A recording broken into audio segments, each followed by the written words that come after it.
Welcome to today's compliance operations pitfalls and errors that can strip away your FFL, the good, the bad, and the ugly, as we usually phrase it. JC and JB here. Let me get the slideshow moving for you. All right, so if you probably heard it before, but we co-founders at FFL Consultants. JC and I have managed over 500 FFLs in our careers, big box retailer selling guns. We've been there, done that on just about everything, guns from importing and licensing to accidental shootings, guns used in very serious crimes that we sold, and we've been deposed, and we've learned a lot over the years. So our specialty program right now is focused on supporting the National Shooting Sports Foundation members. That's where we spend a lot of our time. We've been working with the NSSF, and if you don't know who they are, they're the Firearms Industry Trade Association. Proud owners and managers of SHOT Show. If you've been to SHOT Show, you know it's a great experience every year. Hopefully we're back in Vegas next year for that. We spend a lot of time in front of FFLs across the country, teaching and training with the ATF. When we get FFLs together, we do regional training sessions. We've got our YouTube channel at FFL Consultants and our website. We'll tell you more about that stuff later.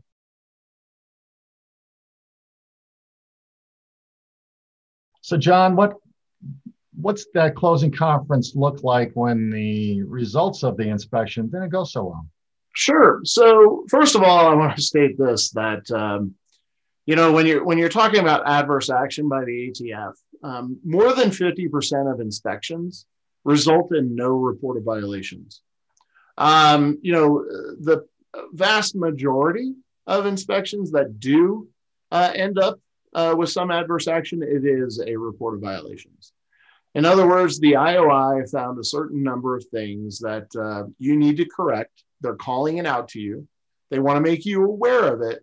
And it's kind of like your freebie, as some would call it. It's, hey, listen, we did an inspection. We found these things. You need to be aware that these things exist. You shouldn't be doing them. Don't do them again. Okay. That is the most common adverse action you will see from the ATF.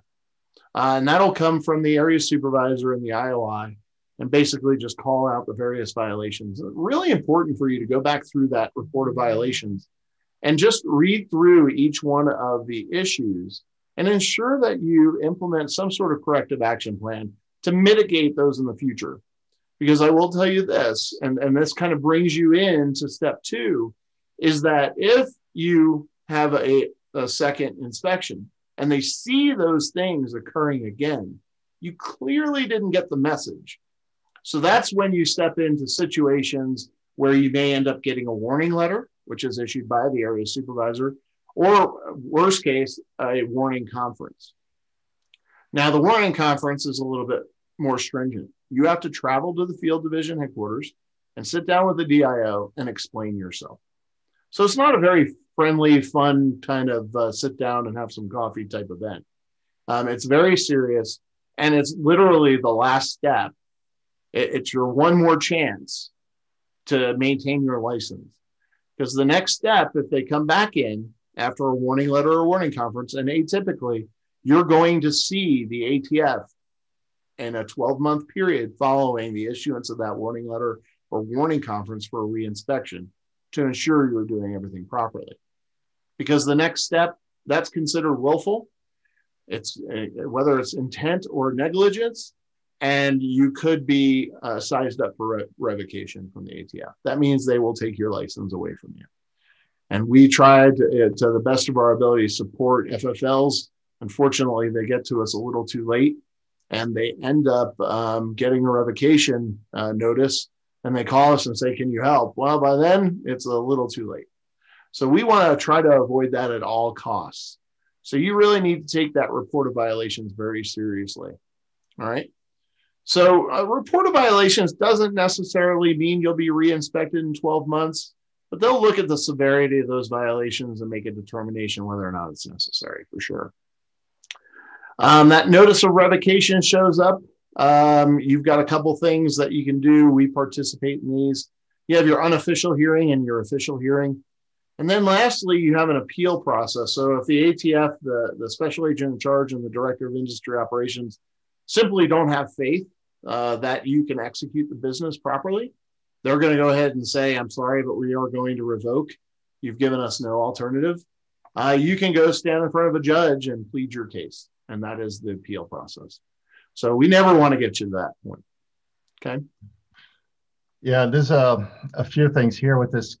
JC mentions this corrective action. Well, let me take a step back. When you get a report of violations, and I think we talk about this in the next slide or two, but a violation on a form is not it's not that the form was in violation of requirements, say a 4473 or an entry in your A&D log. It could be every section, every box on the 4473. I think probably most of you listening have either purchased a gun or at least have seen the form 4473. And there's 36 or 37 boxes on those forms that have to be completed accurately with the right information, dates, signatures, categories, selections, serial numbers, etc. Now, on one form, you can have 4 or 5 things wrong. That's going to be 4 or 5 different citable violations or errors. And that shows up in 4 or 5 different could show up in 4 or 5 different places on your report of violations. We refer to it as the ROV at the end of your inspection if it didn't go great. And very, very often, I'll be honest with you, JC, I think you'll probably agree, not every inspection goes great. No. And sometimes the report of violations is 2 or 3 pages, and sometimes they're 20 and 25 pages long with single space typewritten issues and violations we have to decipher. And when you get to the point of having to create a corrective action plan, you're talking about actions that are going to remedy everything that was on your report of violations. And your ATF, DIO, and your area supervisors have to be in agreement that you are taking great steps to improve your compliance and use different behaviors and methods to move forward. This is a very serious issue. We just don't want you guys to get there. That's why when you talk about the NSSF or FFL consultants, we are there to prevent this from happening. The training is ongoing and should be ongoing with new employees, any employees who are all of a sudden getting complacent or sloppy in their completeness. It's the review process you have at the end of every day in looking at your 4473s. It's something we tell everyone, don't delegate this until you are very, very confident in that person. You are delegating that part of the experience too. So we don't want you to get to this slide. We want to stay right up there with, hey, had a great visit. Get the call or email that my IOI was here for 2 or 3 days and gave me 2 thumbs up. No report of violations, good for another year or 2. And that's really where you want to be. So you got to put a lot of effort into the regulatory compliance piece of being an FFL.